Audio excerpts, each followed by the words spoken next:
Okay, I welcome all the participants to this international webinar series. Now today we are having our chief guest, Dr. Gauri Gargate Madam, faculty IIT Kharagpur.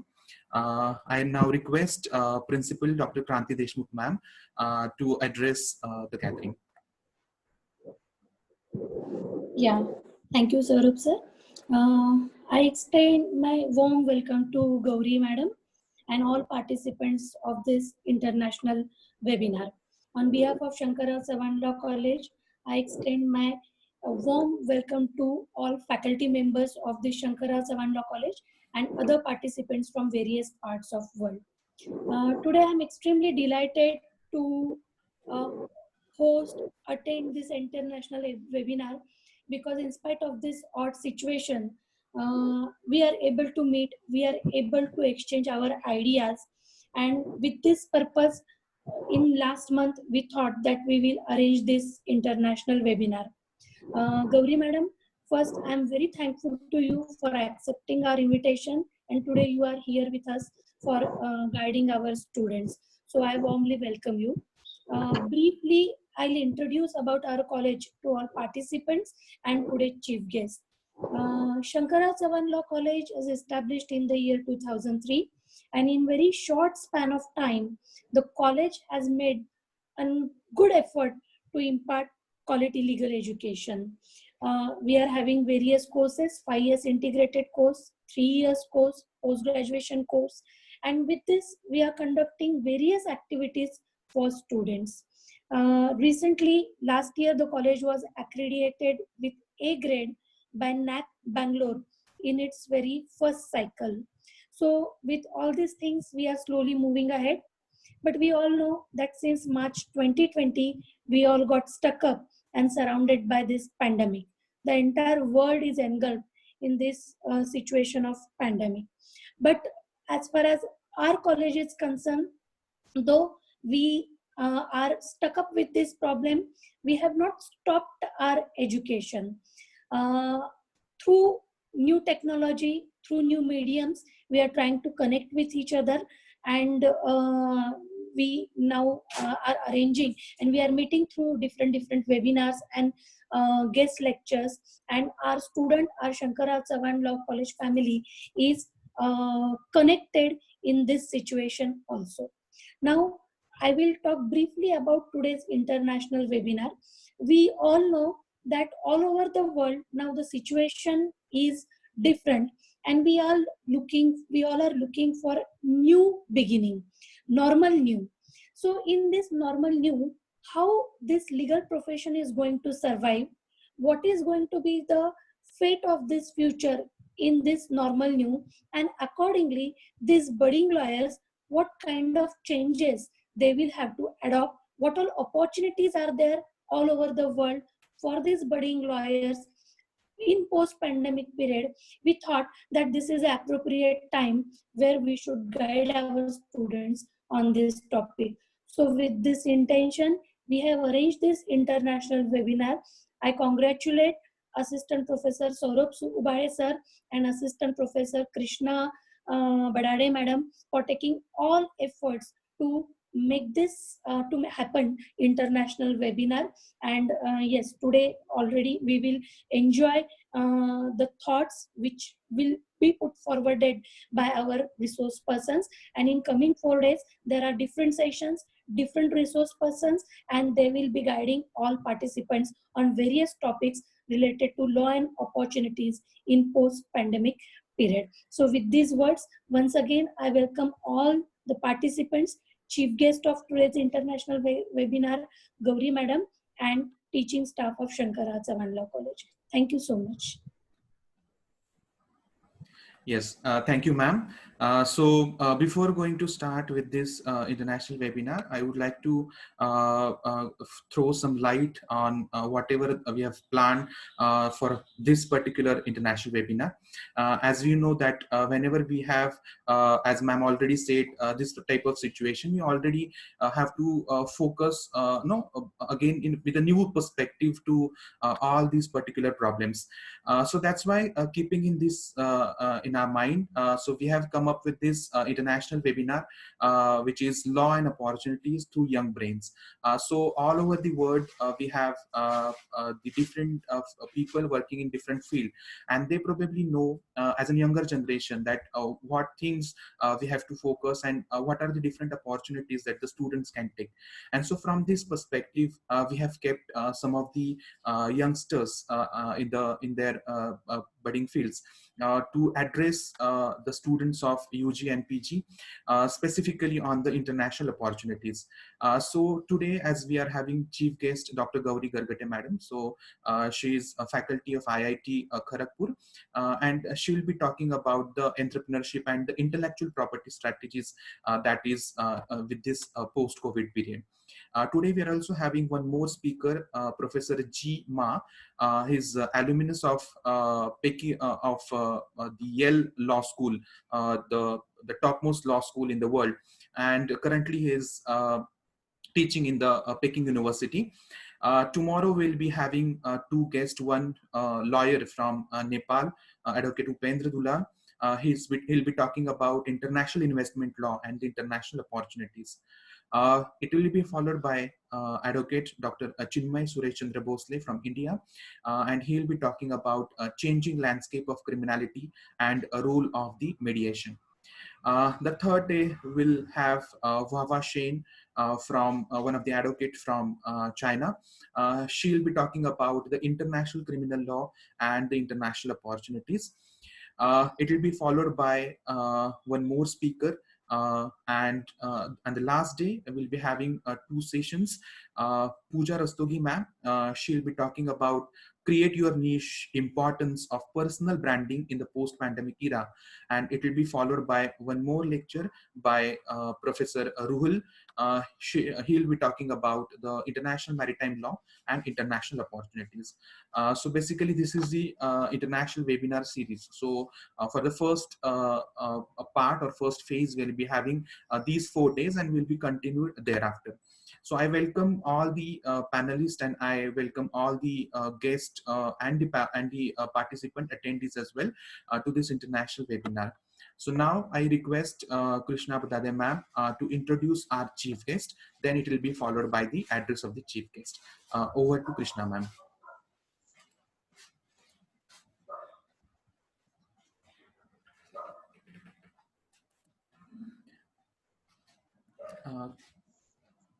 From IIT Kharagpur.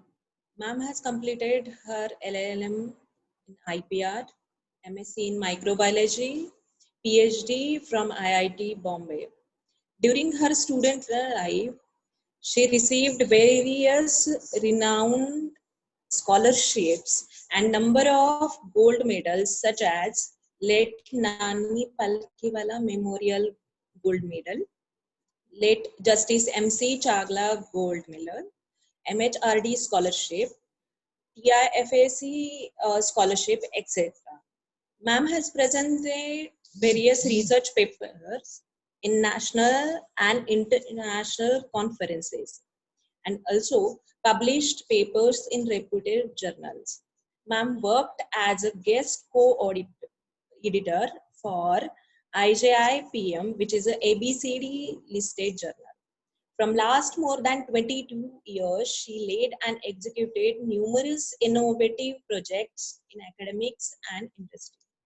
As an IP law and management professional, she has conducted several workshops on IP awareness and IP management, organized national and international conferences on IPR, and helped organizations in building their IPR cells. As a registered patent agent, ma'am has handled number of projects and also contributed in national projects to draft various policy documents and copyright due diligence processes. She created a self-explanatory NPTEL course, Roadmap for Patent Creation on Patent with the Inventor's Perspective. Definitely, the list is unending and time is constrained. And we know that we are eager to listen, ma'am. So without wasting much time, I now hand over to Gauri ma'am.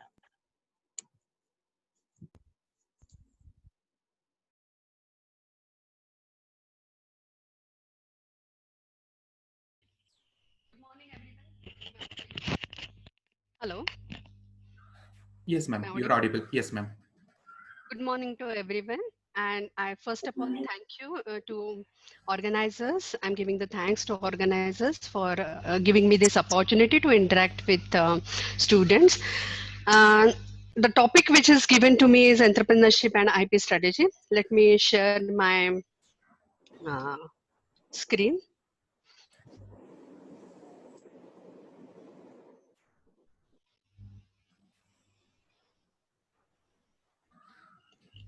Are you able to see the screen? Yes, ma'am. Okay. So I'm talking about entrepreneurship and IP strategy. Uh, Here, the discussion outline which I like to cover is like this. Just little bit background. We all know about IPR. Just touch base upon that. Then we will see entrepreneurship, and then we will try to understand how entrepreneurship and IP are related. Then entrepreneurship and IP strategy, and we will see only one case study. Okay.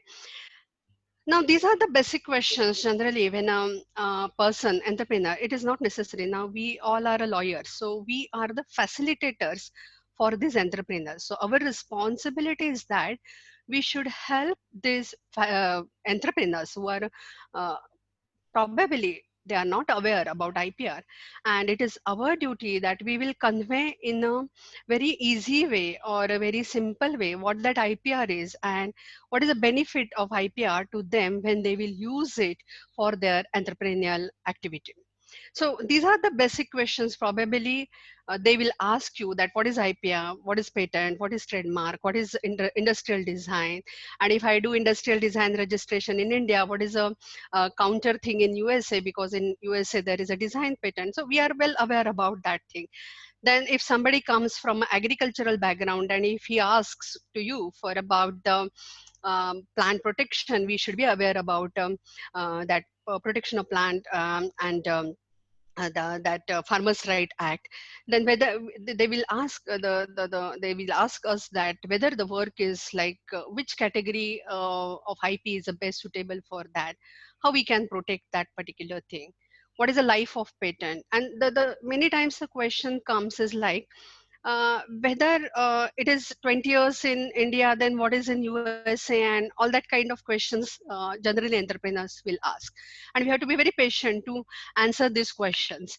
Then the prior art search, because we know that patenting activity we are not doing without prior art search, without the novelty search. And then they will ask about infringement. This is a later stage, but it is better as a when we are talking about entrepreneurship, it is always better that we should help the entrepreneur to know this particular things about IP.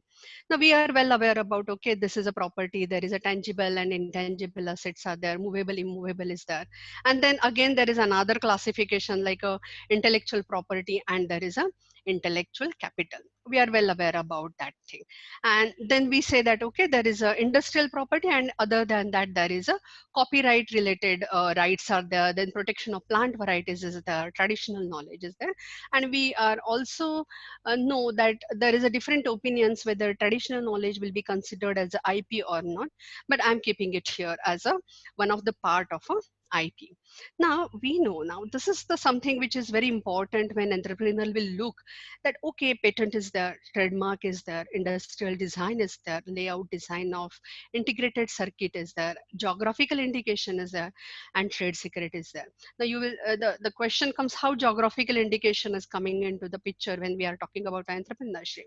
If it is a group activity, definitely that particular whole area which is having that particular production, they can enter into entrepreneurial activity by doing the protection by using a geographical indication. And then we know that there are various types of trademarks and then patents, and then how that industrial design protection helps in automobile industry.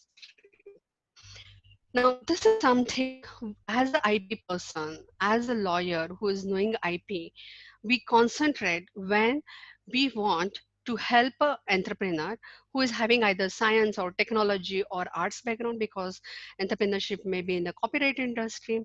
He may be a like a very good designer and he want to do an industrial design. So these are the different types of IP which we have to think when entrepreneur come, and we have to suggest them that okay, you will require this trademark, this is a patent, and probably this kind of patent will help you, and then the industrial design, if it is useful or not. So that kind of activity as a facilitator, lawyer helps to the entrepreneurs. And these are the different acts which are very specific to intellectual property. And probably every lawyer who is an expert in IP is aware of this thing. Biodiversity plays a very important role when it comes to the Patent Act, because it is like mandatory that we have to give a biological source from where the particular thing is extracted, if it is something like related to natural resources, and their Biodiversity Act plays a important role. Now, when we say IP, these basic things are very well aware. We are very well aware. Now, these are something areas which are emerging, and as a entrepreneur, probably he would like to know how I can use IP for getting a bank loan, or if some unfortunate event happen, how I can protect my IP and how I can save myself from the losses. So we should be aware about IP insurance. Then probably there are chances that there may be a mergers and acquisitions, and at that time IP valuation becomes very very important. If we are aware about IP valuation and if we know the value of IP, probably that will be a good deal for that particular entrepreneur when he is dealing into that maybe mergers and acquisitions. Generally, if a budding entrepreneur is there, um, probability is that some big giant organization is approaching to that budding entrepreneur, and they are in the what we can say the negotiation. And at that time, if as a lawyer we help our client that okay, you can have this kind of you can this is the valuation, and you can just have this kind of values you can give to the IP along with the what we can say the tangible assets, which are generally we are well aware about. Then IP audit is something probably it may not be required in the initial stage, but yes, after 2 years, definitely I will say if your venture is started, IP audit is very important. That will give you idea if there is any hidden IP. Probably entrepreneur can identify that and protect that and maybe utilize it for a wealth creation. IP portfolio, if you see, the question comes whether a budding entrepreneur can have or MSME may have a IP portfolio, because we know that IP portfolio is like the thing which is big organizations are having, like a Siemens is having 60,000 plus patents, or if I compare with a same sector Crompton and Greaves, they are having 2,000 plus patents. Now, whether entrepreneur will, the budding entrepreneur will have that kind of IP portfolio, observation is that when MSMEs, micro, small, medium enterprises, when they start this patenting activity, I myself have seen that they go into series of patent creation, and they are working in that area for more than maybe 20 years or 30 years. That is observation. So if some person is working in that area for continuously 10 years also, he can have the idea how he can improvise that particular thing. And they are the what we can say they are behind building a IP portfolio. So that is our duty to help them to build that IP portfolio. And then other things like a patent ticketing is one of the strategy actually. IP management is another one big area. Technology transfer, there are 8 to 9 types of technology transfer.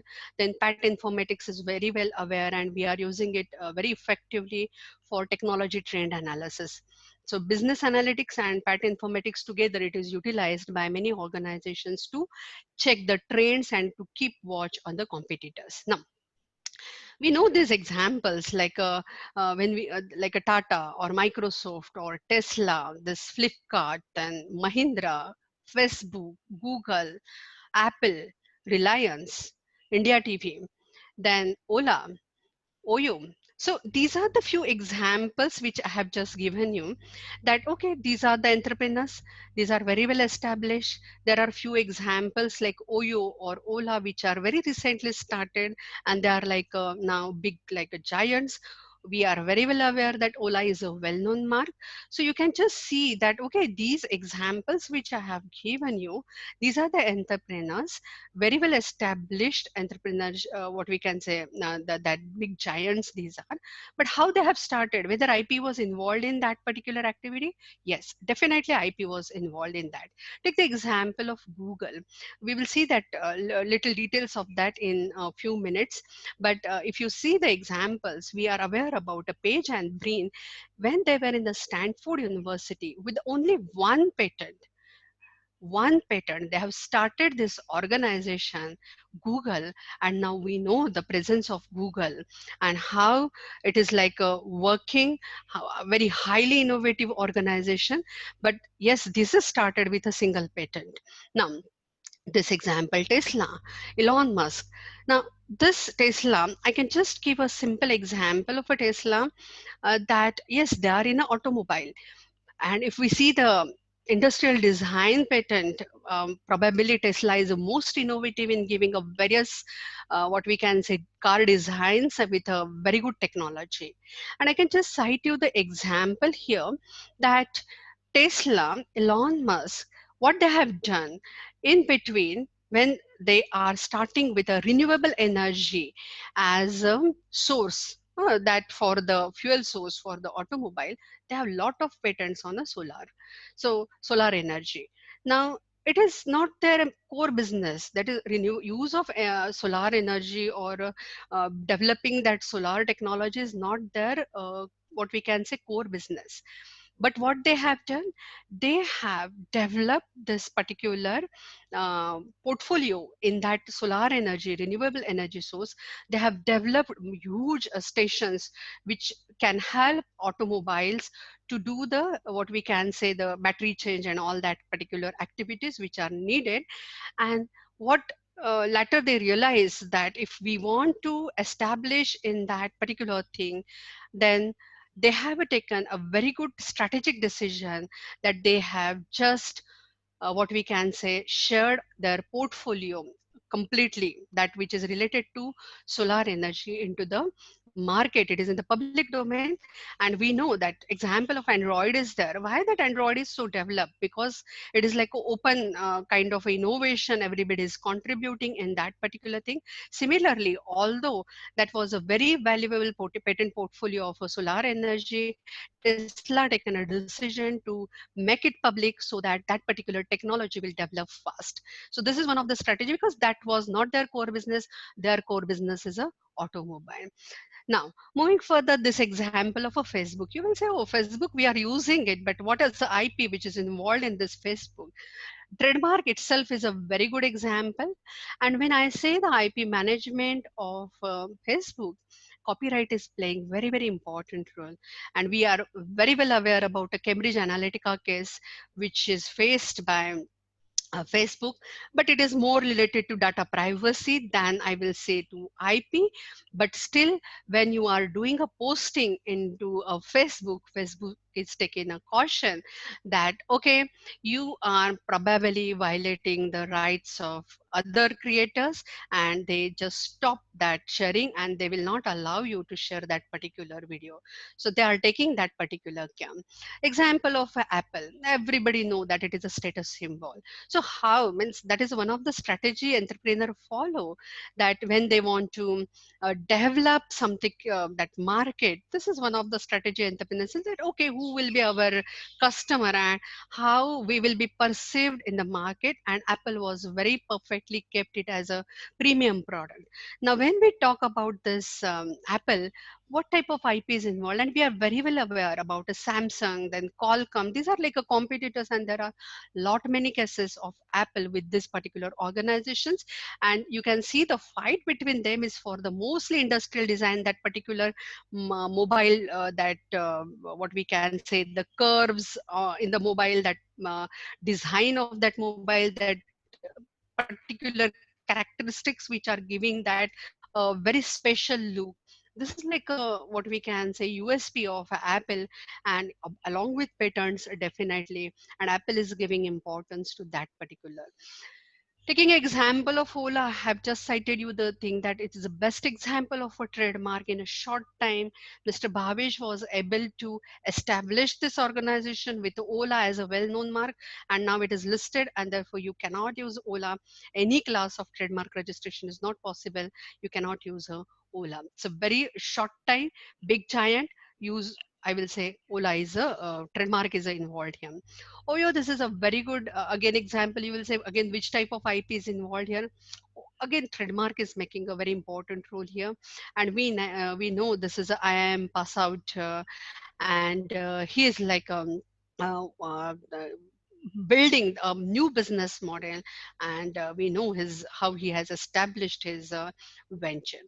Now, I'm giving a few examples of a copyright now. A single person, Oprah Winfrey, if you see the background, it is a very inspirational story of Oprah is there, and we should be aware about a copyright industry. A single lady, this is a single, what we can say, individual who have built up that particular giant, and you can see that registered sign with the on the screen with the Oprah Winfrey show, and she has like what we can say with the copyright, she has established herself into the industry.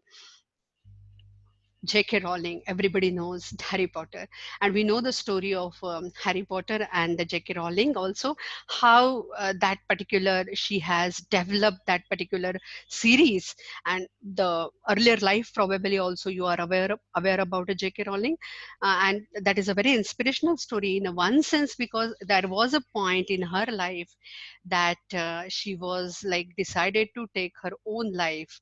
That kind of thought came to her, but when she like continue to do writing, and obviously it's like always the stories like publishers are rejecting her stories, and there was one fine day one publisher accepted that, and rest is become the history. And like we are very well aware about the value of a copyright with this example. Now, another example, and that is everybody in the law school, we are very well aware about that thing because this person has changed the law. Mickey Mouse, we are very well aware about, and we know that Disney World. Now, this Walt Disney, because of that Mickey Mouse, that character, we are very well aware that copyright term is extended in USA. USA Parliament is like decided that USA will take a decision to extend the copyright term. So this is what we can say the power of that one creativity which is protected by copyright, and government is taking decision to change the certain rules because of that particular creation. Now you can just imagine the capital which is involved. And here is a one example like a Hapram. Now these are the like a startup, and now why I am giving this example because this is a very recent example of entrepreneurship, a very technology, what we can say focused. Blockchain is a like a focused area of this Hapram. They are working in developing some social, what we can say media related technologies, and it is like when they have done that particular activity, technology driven things, and if they have protected that particular thing, obviously any venture capitalist will not hesitate to make investment in that particular venture because he is aware that if I will do investment for next some particular years, if it is a patent 20 years, if it is industrial design 15 years, if it is a trademark for unlimited time, indefinite time. So we are aware that they are knowing that okay, this is the asset which will give me return for this particular years, and they are not hesitating. And we know that Mr. Anand Mahindra have invested in this particular what we can say activity which is started as by these young entrepreneurs. Now, when just we have seen that IP and entrepreneurship, now we will just focus on that, and we are also seeing the how that entrepreneurial activity is related with the IP. Now we will just see that how that entrepreneurship and IP strategizes, means strategy is very important when we are talking about entrepreneurship, how they can use that particular thing. Now, four main ways to protect intellectual property. We know that copyright, trademark, industrial design, and patent is there. Now, as an entrepreneur, that if he develops that particular thing, or maybe his team develop that particular thing, they are the sole owner for that particular IP which is created. And what owner do? Owner is like controlling the use of IP, and we know the definition of patent: make, use, sell, or offer to manufacture, whatever. So we know that particular thing, that how IP can be utilized by a creator.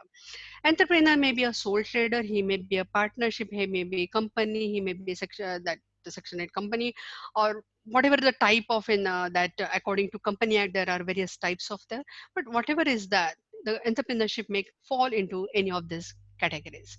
Now the question is like this, that when entrepreneurial activities are started, who are like a potential enemy? Now I'm talking very focused with the IP, that in concern with IP, probably who are like a enemies, or what is a threat to the entrepreneur, and where exactly as a lawyer we have to keep attention. So, and we have to protect it. IP is a one, and obviously we have to take help of a contract law to protect that particular things. Now this competitor, yes, they are the potential, definitely, because we are well aware that they are keeping watch on us. They are doing the competitive intelligence, and they are keeping watch that where exactly we are growing.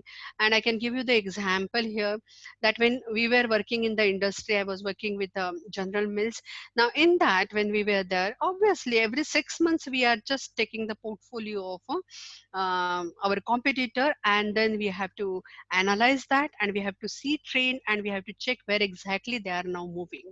So we are keeping watch on that particular. So similarly, entrepreneur, if you are doing entrepreneurial activity, any person who is doing that activity, competitors are keeping watch on that particular competitor, that particular activity, and probably they will try to kill that your development, or they will bring the that killing, or that stopping activity, maybe by developing a product which is like better than you, or maybe some other, what we can say, price offering, or that kind of a business activities tricks they can use. But we have here, what we have to keep in mind, that IP is giving us a competitive advantage, because that is giving a monopoly. And therefore that is very important, that although various tricks are there, that particular technology, that particular creativity cannot be copied by competitor without the permission of an entrepreneur. And therefore we have to think ahead of time when we are drafting a patent, that what probably may be the further development by competitor in this particular technology, and accordingly we have to draft claims, so that we can protect our client by any future competition. At least we can keep watch for next 4 to 5 years. Technologies are moving very fast, so probability is that we may not predict what may happen after 5 years, because disruption is very fast now, technology is moving very fast. But at least for next 5 years we can make sure that our client will be protected by because of that particular, what we can say, IP, and he may be able to, what we can say, take advantage, and he can have that 5 years that timeline for establishing that particular venture. The fly by nighters are there. We need not to worry about that particular what we can say enemies. They are a temporary, what we can say, um, uh, kind of they come into picture very like for a short while, and they cannot survive. So need not to worry about that. Traders are there, we have to be very careful, because, and here we have to be very careful with the contracts. So not only IP, we have to take care of other activities, non-disclosure things, and all other things, that is contracts. And second is like a trade secret. So we should be very careful what we will share and what we will not share. That is very important. Launching, that who is doing the launching, there also we have to be very careful that what we are sharing with the that entity, the other entity, and what things we have to keep what we can say secret, or that we will not share with a launcher, because probably if you share everything with them, they can be a competitor for you again.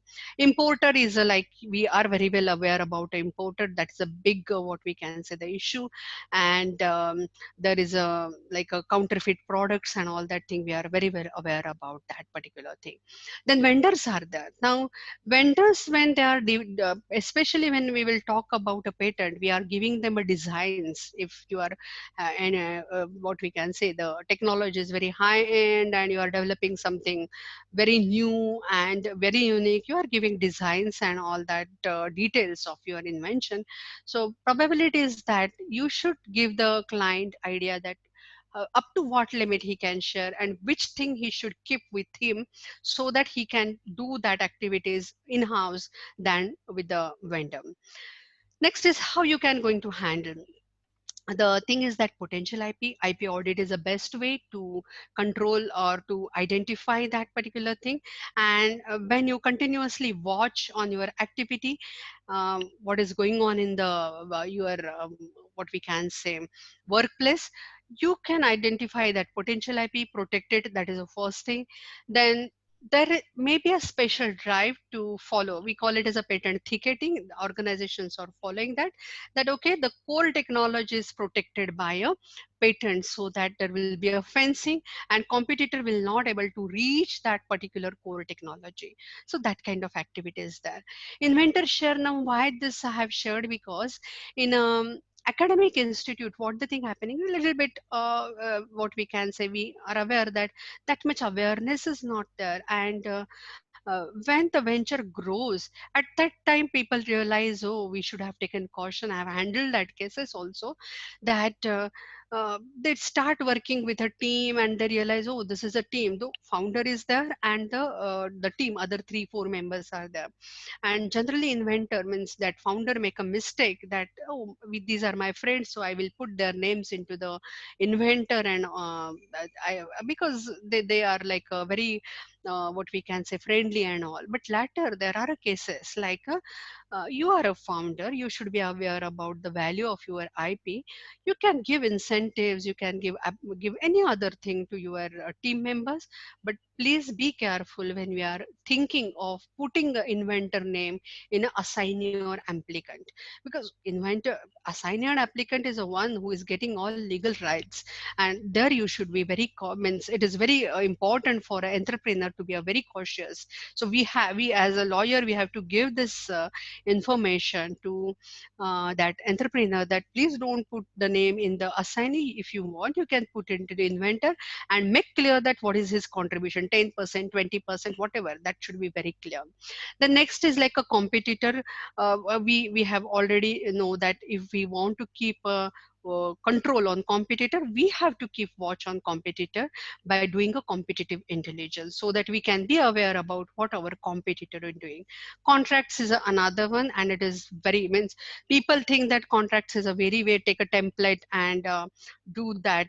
Many times this thing is happening. No, we have to understand technology, we have to understand the future of that technology, we have to understand market, we have to understand intricacies, probable issues which arise. So all this studied, and then again we have to be very careful that we will keep contract open end, so that whenever there is a breach, we have a capability to what we can say stop that particular activity. Next is a trade secret. We are very well aware trade secret is a very important hype case of Coca-Cola. Everybody know it is a hype case.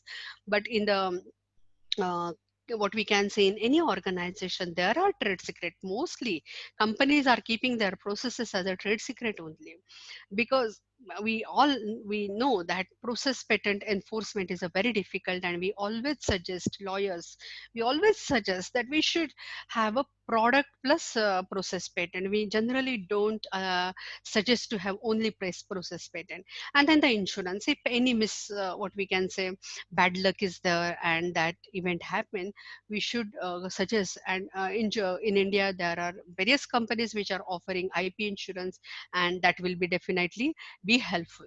And then the yeah, the technology, this IP strategies are there. Here are a few examples are there. I cannot go into details considering the time. I will just touch base upon that, and then you can get the idea about what this IP strategies is there, or what I want to convey. So technology acquisition strategies are there. There are various what we can say processes for that, and when exactly that acquisition happen and how exactly that activity is taken. And generally, if you see any good entrepreneurial activity is doing a extraordinary, probability is that big giants will try to acquire that because they are getting ready-made like a developed products. And that is a that is a reason that big, what we can say, corporates, they can, and Geo is doing like a supporting many startups because they are doing that activity on their own, and they are supporting a Geo business. Technology exploitation strategies are there. We probably aware about that thing, that yes, R&D management is there, technology management is there. And I can give the example of IBM. Like IBM is a number one, last 10 years IBM is a number one filing in USA, that is in the world, I will say. So they are not leaving any of the, what we can say, technology development. They are protecting each and every technology, maybe not related to their core business. And then what they are doing is they are licensing that particular unrelated technology and making a wealth. Next is a product commercialization strategies are there. Now here, when we are talking product commercialization, our trade dress come into the picture. Copyright and trademark is coming into the picture when we are talking about a IP. And that way it is, what we can say, helping entrepreneurs to do the commercial. There are many other ways also. Then patenting strategies are there. There are various patenting strategies. Just I have given you example of patent ticketing or fencing is there. And such kind of, what we can say, strategies, if or I have given you example of a Tesla, that they want to develop that particular technology, and therefore they have made that particular what we can say, portfolio available to the public. So exclusive license, when to give exclusive license, when to non-exclusive license, what is your intention behind that licensing? Because if you want to develop that technology, you will feel that okay, many people should get that particular technology, so that that will flourish. So, or if you want to only one person, because suppose it is a core and you want to keep control over that, then you will feel that no, I will give that license to only one what we can say, entity. Counter patent strategies are there. Definitely we do invalidity search. That is a wonderful strategy, that okay, if somebody files a patent and if we want to control that thing, we start with the litigation. Unnecessary litigations are also there, where we should be aware about that particular thing. And generally you come to know later that okay, they have settled out of the court and both are happy. So there is a strategy that how exactly they are working, both organizations. It means there are the cases like they are fighting for 3 years. On one fine day, one company is like that they're losing that case, and in the evening both companies are doing the party. And the question comes, how come the loser is making a party? Because loser is having some other intention for entering into that litigation. So this is like that kind of activities are going on in the corporate. Litigation strategies are there. How exactly? There are like let the pig grow, or something like allow the competitor or a infringer to do that, develop that particular thing, and then suddenly you just come into the picture and stop that all activities, and that way you kill the competitor. So that kind of activities are there when you are talking. So this is something about IP strategies. We have covered it. Means we are offering online course, NPTEL course. I will just show you in the last that this is the course, and we have covered it in very details, that what exactly the strategies are and how exactly, because in each category there are various ways, and you can we can use it effectively for handling the entrepreneurial activity. Now we will just quickly see this case. Google, I have just mentioned that it is started with a one patent, and this is that one patent number. This is a patent which was with Stanford University. This page and Brin were the student in that particular university. And we know that headquarter is in Mountain View. And currently now Google is like Alphabet. Means Alphabet is a organization, and now they have restructured it. And now Google is a part of Alphabet. This is a current revenue that that is a $161.9 billion. Now, this patent is filed in 97, and in 98 they immediately started the organization, and you just can imagine that Stanford University made around $336 million with that particular patent. One patent given this university $336 million, and I'm mentioning that this is not the highest paid patent. There is another patent of Stanford University. It is related to monoclonal technologies that given Stanford University double the amount of this. So we can imagine the power of a patent for a wealth creation and how universities are using that particular thing for wealth creation. And if you see the Google example, we can just quickly see these 5 points and we will end the session. If any entrepreneur want to start, how effectively IP will be, single type of IP is a good enough for entrepreneurial activity to develop the venture. That entrepreneur can develop the IP portfolio so that they can keep on doing innovations. And we are very well aware that Google is giving you each day new, what we can say, things, and we are accepting it easily because it is making our life very easy. So they are highly innovative. They are building up their IP portfolio. Be aware about IP rights of others.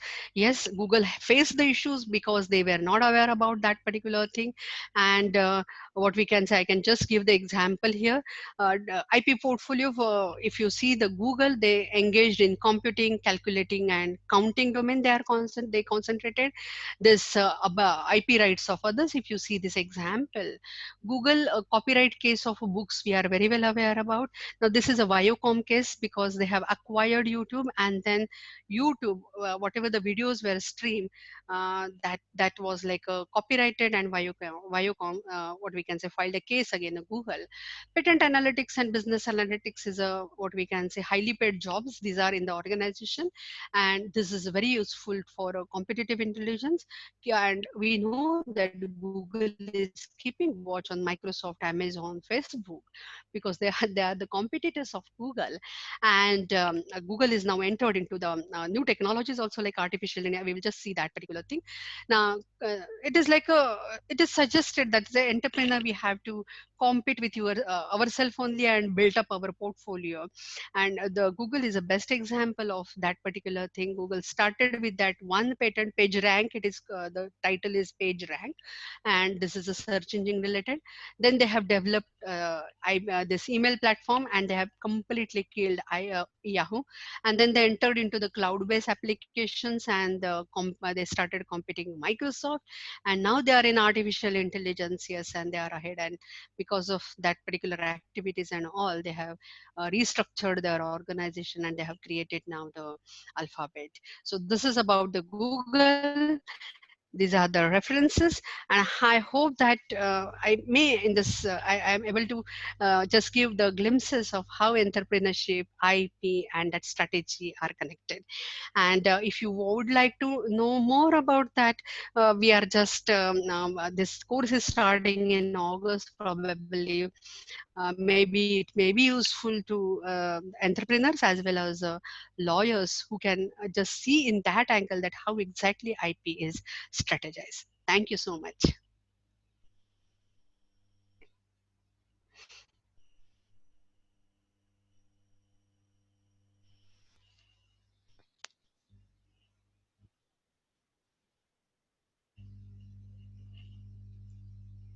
Thank you, ma'am. Now the session is open for question and answers.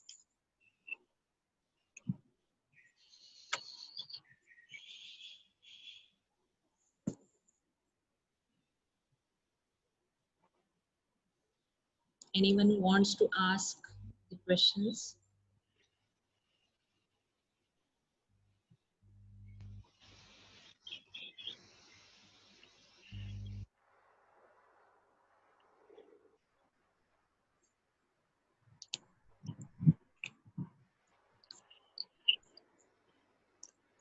Ma'am, In some cases, yeah, I am just saying that. In some cases, do investor acts as an enemy? Recent example, Facebook, WhatsApp, 18 billion deal. Facebook violated the rights of CEO of WhatsApp, even through Facebook owns WhatsApp. by giving false reason, Facebook is going to start showing ads on WhatsApp, which was the first sole purpose of launching WhatsApp, no advertising app. Yeah, means see the investor, but some means if as a IP creator, if we are very careful about the clauses, and as I have said, that contract is very important. If in that contract, when that particular, if it is completely sold, there is no question, you don't have any right now. But if it is like a still in licensing stage, then you can enforce the contract. I'm just giving you a general answer. Yes, this is like considering this case, I'm giving a general answer that yes, contract is playing important role here. If it is completely sold, you are completely given your all rights to the, what we can say, to whom you have sold. So your rights are completely, what we can say, there are no your rights. So you can't enforce anything there. But if it is in a license and contract is very effective, you can start enforcing that particular thing. Investor can be a enemy, but if contract is properly drafted, and therefore lawyer's role is very important here, that how exactly that contract is drafted, and that we can control definitely. And the thing is that we are in knowledge economy, and we have to be very careful about how exactly people will take the this particular knowledge sharing, and we have to be very careful when we are doing that sharing kind of thing. Okay, I guess this is if I'm able to answer that question, you just next is like how IP contract drafting differs from normal contract drafting. It is not differing in that way. Only thing is that now the thing is that it is different in that particular way. Like the thing, if it is a patent, it is very good if a lawyer is having a science background or technology background, because we can understand as a science and technology background plus a patent background, and if still if you have a management background, you know the technology, you know the business, and you know the IP, and then that everything is reflected into the contract, and therefore whatever issues are going to arise in the future, already you anticipate, and we take a caution in the first place only, so that there will be no any issues. So that is an advantage, and therefore in that way that contract is a differing. And the other thing is that, like, there are negotiation meetings related to the technology transfer. We have to be very careful that the lawyer, the counsel who is entered, who is supposed to draft that contract, it is suggested that that negotiation meetings must be attended by counsel, so that we can know the pinpoints and the points where exactly tussle is there, and then we can just click, oh, we have to take caution related to this particular point, and therefore that way it helps. Okay, then references. Okay, I will share the references. Then how a IP could be related to legal field other than the trademark for firms. How IP could be related to legal field. Oh, legal, completely. Our acts is completely, we are, all IP is like a legal, what we can say, patent, trademark, copyright, design, everything is like we have a act and special law is there. So yes, definitely it is a legal, what we can say, activity. IP is a legal activity, definitely. But only thing I will say that in a patent, we have to be very careful that yes, lawyers tried to be part in the patent office, and there was a landmark case, we know. And because of that, patent agent examination was like for few years, there was no patent agent examination. And we are very well aware that, okay, there only that for a patent agent, when you are dealing with the patent office, we have to have a technology background. And there, if you don't have law background, that is also okay. If you qualify patent agent examination, you are what we can say a qualified person to deal with a patent office for drafting and prosecution. But definitely for litigation, again in the court, law degree is an important thing. Okay, then when the patents are provided, and one more thing is that other than the trademark, so probably you can appreciate a copyright, publishing and film industry is completely dependent on copyright. And we are very well aware about a Ram Sampath case. Turzapurkar sir has that firm was dealing with that, and we know that Friday was a launching, and the 2 days before the case is filed, and that is a very the case was like in the Mumbai High Court. Copyright cases, that is a very good copyright case. So that is a copyright. Then trademark, patent, I have already told. Industrial design is a very important in a this automobile industry. And then the when you see the bottles, that shelf management is a one. When I talk about management, shelf management is a very dedicated this thing. And we many times we buy particular thing because of the shape of that product or appearance. And industrial design play a very important role, because industrial design helps to merge this technology and also the appearance both, and then the product is offered, and definitely that appeal to the customer. Next is a when the patents are provided in the open market and are available for fair use, what exactly does fair use mean as an entrepreneur? So here example is like a, we know that fair use term we are using it in the copyright mostly for section 52. Here when we are talking about a patent, which the portfolio is completely what we can say given into the public domain. The thing is that when we are giving a advantage is that we are completely now saying that okay, it is open for everybody, and therefore, the thing is that whatever is disclosed in the patent, anybody, any corporate also, we as a India, we are allowing that particular thing, whatever is there. For a patent, if any academic research organization is using, we are not, because it is not a commercial activity, so it is allowed officially now. So that use is a completely allowed. But here, when we are giving into the open market, what the thing is happening, anybody and your competitor also is working on that. So that way we are making that particular portfolio open into the public, because now we, and that is the reason why we are giving, because we want that technology to develop, and because we are concentrating on other technology. So I guess I don't know how much time is there and whether I should take the next questions. Yes, ma'am. Probably. You can take the next questions. We still have Okay, them. okay. Yeah. So next question is, any IPR course recommendations for law students? Okay. See, there are so many NPTEL courses are there, and from last year I am starting this activity. I have given a very dedicated roadmap for patent creation course, which is completely inventor perspective. And my objective was very clear to give that course, that if anybody goes through that course, if finishes that 20 hours, at least he should think of filing a patent. And there are examples as people have filed a patent after doing that particular thing. Now this entrepreneurship and IP strategy, I am doing this course to help entrepreneurs that okay, you have to be very careful when you are dealing into this knowledge economy, and probably that will help. And there are many other NPTEL courses available on patent drafting, then patent law, and probably that will help. They are free courses, they are available. If you want to take exam, then only you have to give a very token amount kind of thing, but these are very helpful courses. And this is activity by MHRD Swayam, and you can do that particular thing.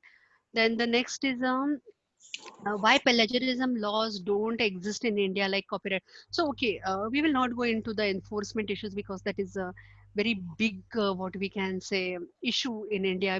I totally agree with that particular thing. And the only thing how we can curb that particular thing is that we know the steps. As a lawyer, we follow that test, and it is very effective. My observation is that we have done with our clients competitors, or the person who are copying that particular thing. We have used that strategies: mild mail, then the notice, and then giving reminders, and in that only people take a caution. Means mostly your problem will be solved with that particular step only. So we will not to worry about that.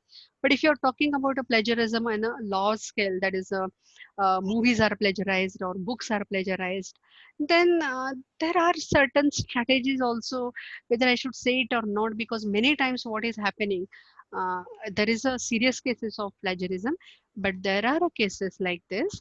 You will be shocked to know that the creator himself is developing a plagiarized copies and bringing copies into the market. That are also the cases. So we will not go into details. I mean, that things are happening, but the purpose is that wealth creation, and how you can circumvent the scenario, and how you can manage your business properly, ethically. That is very important. But yeah, this is something related to enforcement, and we will not. There are many cases even in the academic institute. It's serious academic institutes are there. When it's like that national importance, and still the copyright infringement happen. That things are happening.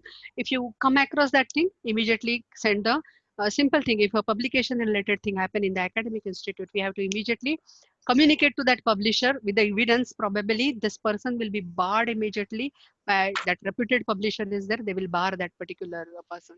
And these things are happening means, I remember one of lecture of my teacher, and he mentioned that this plagiarism is like a murder. It's like a that serious offense, and we have to take it that seriously.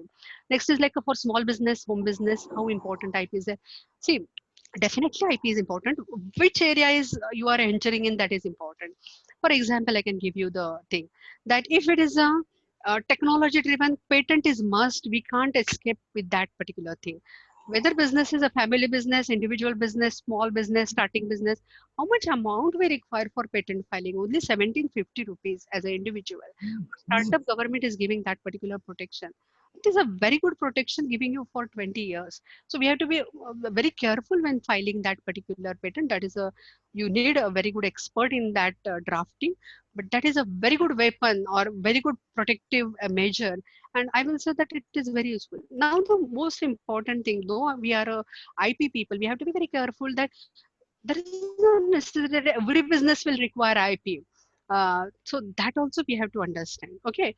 Now there are few more questions. Saurabh sir, whether I should take or I should stop? Yes, ma'am. Take it, ma'am. Okay. Then please explain once again Google case. Google case now, what I will suggest you now, that is in the entrepreneurship and IP strategy. This course will start in August. I have given in the detail that course, that study, and there are so many cases. I am covering Arvinda Mill case, then Biocon case. These are very inspiring cases. And you how that in you need this Biocon case. Unilever identified the value in Biocon. I will just mention there in that case. So I will suggest you to go through that. I mean, that registration is still going on. The course will start in August. Probably this course will be very useful to you if you go through that particular. And I try to give the patent strategies in detail, then more examples of entrepreneurship and how it is like related, and then innovation and how innovation, creativity, invention, IP, how these are completely what we can say overlapping in nature, and then the registration related things I have given. So probably you can just go that. I will suggest you. Can you elaborate IP and bank loan? How does IP helps it? Oh, this is a IP valuation is a very big. Probably you are knowing that if you go for a property mortgaging, what you do, the search report is there. Then the search report is like what we can say, that search report gives you the value of that property, and based on that bank is giving the loans. So if your flat is valued by valuator, and these are the dedicated what we can say certified valuators from government, and they make value, oh, this is a 1 crore property, and accordingly the bank gives a loan. So this is a normal thing we know. Similarly, in IP, we value. For example, I can give you the example of a Google trademark. Can you know the value of a Google trademark? It is a $50 billion plus value. It is $50 billion plus value of a one trademark. Now we can imagine if that valuation is there.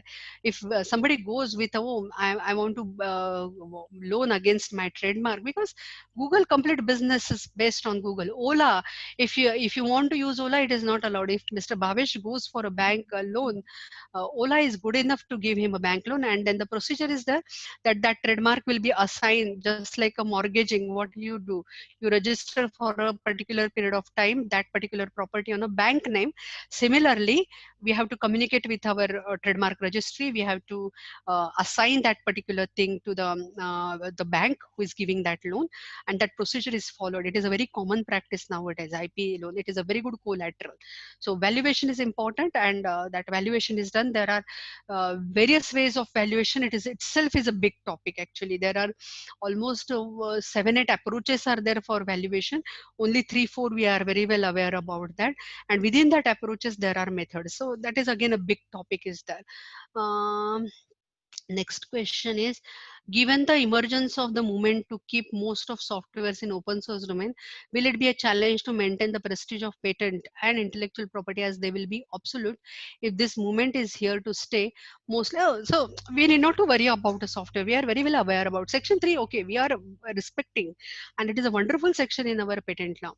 Now, when we are talking about software, you are talking about software. I will talk about artificial intelligence. It's a big problem that how exactly we are protecting that particular patent. It's a challenge to the patent drafting that particular agent, how they should draft effectively to get that particular patent granted. And we have to, what we can say, we have to keep in mind very clearly the that IP and that hardware and software thing. Now you're talking about the software movement. Creative Commons licenses are there. Software movement is there. It will not get affected. OSDT is the best example of open source kind of activity, which is started with the CSIR. So these are going parallelly. We have to in India we are giving importance to public good and private good, and that anti-commons and commons, and our rationale is perfectly going in India because of a section 3. So we need not to worry about that particular thing. As an entrepreneur, I would definitely love to make my product available in most of the countries, but will the protection of my IP by patent in a particular country hamper my growth in another nation, given that all nations have their own patent law? Oh, patent laws are harmonized law. We need not to worry about that particular thing. When you are doing the protection by a patent, WIPO is the best what we can. And now the trademark Madrid protocol for trademark, how they are very good facilitators are there. So we need not to worry. And the thing is that it will flourish. And we know that Siemens, I give example of a Siemens only, 60,000 plus patent. They are not protecting only one country, more than 25 plus countries they are protecting. Big patent families are there, and they are making business there. So it will never affect in that way. And then there was a question related to IP audit. In the roadmap for patent creation, I have given a one video, 30-minute video is there on a IP audit, because IP audit is like a I will say that there are 5 major processes, 15 sub processes, 100 plus parameters are there, 166 scenarios are there in IP audit, and it is a big activity, and it is like my PhD topic. So I would love to do, but we have a time constraint, so I guess I should stop here. I guess there are other questions, but I think okay. So I think we should stop here. I guess Saurabh, to you. Okay, ma'am. Ma'am, thanks. Thank you so much, ma'am. Thank you so much.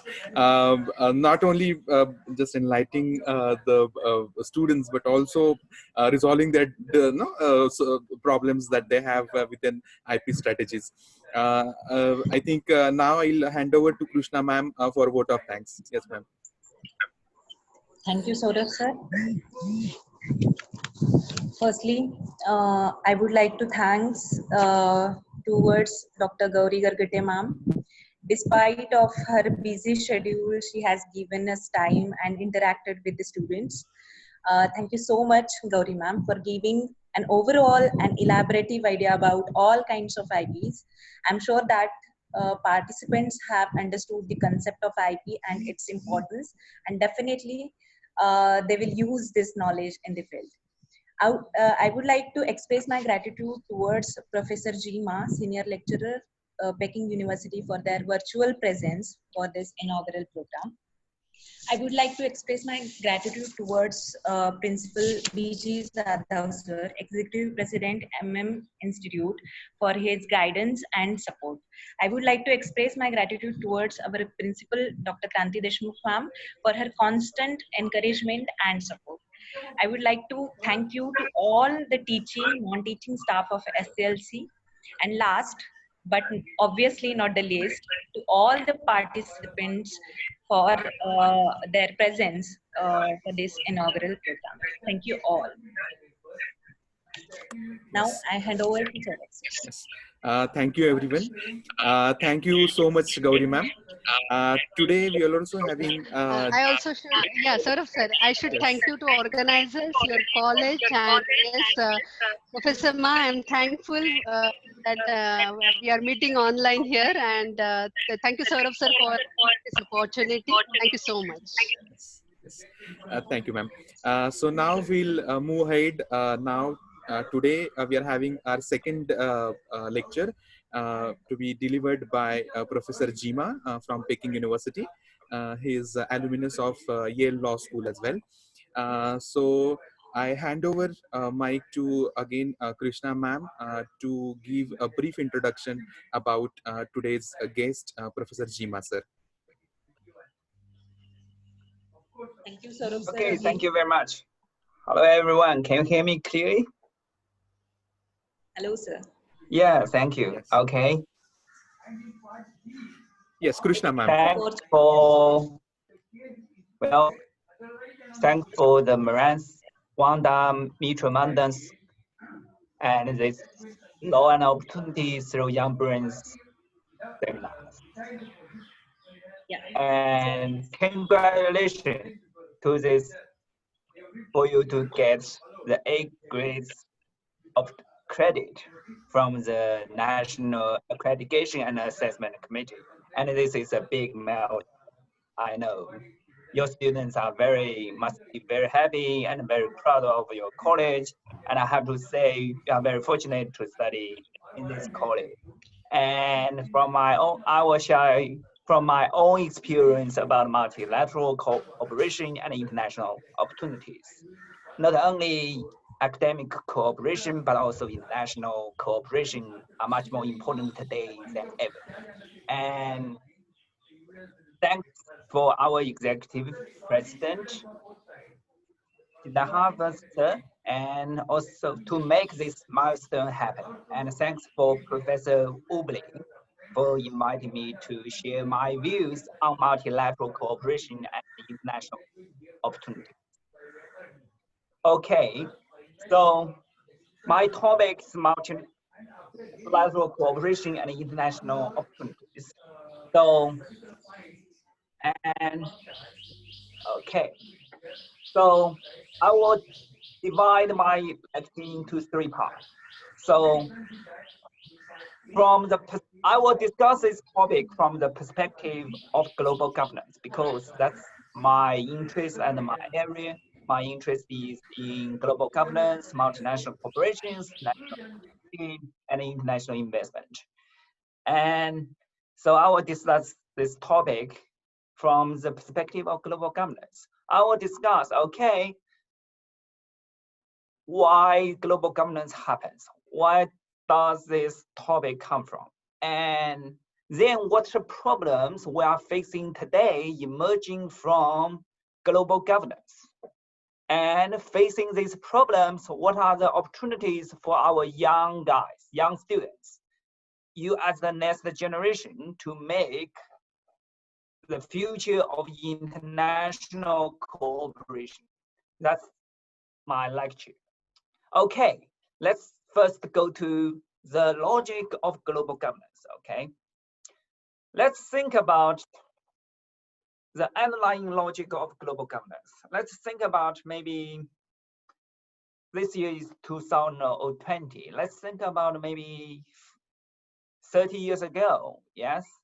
30 ago is 31, maybe more than 30 years ago, it's 1989. And long time ago, before 1989, the Cold War is over, right? And when the Cold War is over, the world is thinking about, okay, we should enter into another stage, but the world is not clear how we should enter into another stage to end the real Cold War, to make international peace possible, to benefit every individual in the world. And we are very lucky to build our international trade through comparative advantage theory. That's I just make a very simple logic here. It's really complicated, but this is really important. I think everyone must be very clear about the competitive advantage. It basically means that every country has its own advantage to make certain products that are needed by other states. So that is the comparative advantage theory. And the global economics built on this comparative advantage theory, say that, okay, the world's international trade should happen globally because every country, every state has something that he's good at producing, and that country can contribute to the growth of the international trade. So that's from the economic perspectives. They try to use the international trade to connect every state and to connect every company and the employees in this company. Build on the international trade, we really, especially from our developing countries, China, India, right? This is between 1991 and 2011. Developing countries, the trade doubled and nearly 1 billion people escaped poverty. And especially, I'm from China, especially China is benefiting from this process. And especially if some of the countries that were most engaged in trade, including many in Asia, saw the greatest progress in the international trade. That's from the economic perspective, that every country, it seems, every country benefit from this process, and every individual. And there are other benefits emerging from the international trade that I will describe it, is that I just said that. Because the international trade is not only a way to promote economic development for every state and every individual, I would say that it plays a much more important role to advance international peace among states and in the world, because the international trade period is following the Cold War. Before the Cold War, we have the World War I and World War II, right? And after World War II, after World Wars, we have some international organizations, right? But the world is still in a very competitive tension. We enter into Cold War. So how we, as the global citizens or global states or global world, can end the war, no matter the real World Wars or the Cold War, and to benefit everyone, and we enjoy the international peace. So luckily, we rely on the international trade, and we connect with each other. The states are connected with each other. For example, from the last lecture, we talked about IP strategy and entrepreneurship, right? The IP, and some students ask questions, why my IP can be, admitted or recognized in other states or in the international level. So these are relevant questions. These are related questions, because built on international trade, we developed very much more intensive series of organizations, right? Like the World Trade Organization, right? And like even the World Intellectual Property Organization, WIPO, right? To recognize certain IP from a certain states to be internationally recognized. So it seems, built on starting from international trade, that everyone benefit from this process, and every state benefit from this process, and we enter into a period of, I would call it a golden period of international peace, that I think lasted already more than, from 1989 to now, it's more than 30 years. And yes, we are very lucky, including you, the next generation, including me, are very lucky to be born, live in this period to enjoy the international peace. And so through this,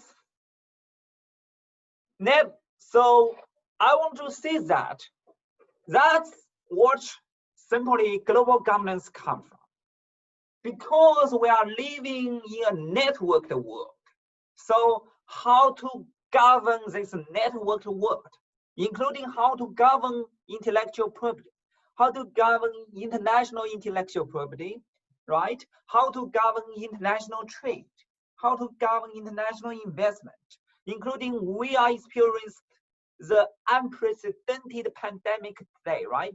How to govern the international health, the public health, right? How to, right? So the global governance are built on this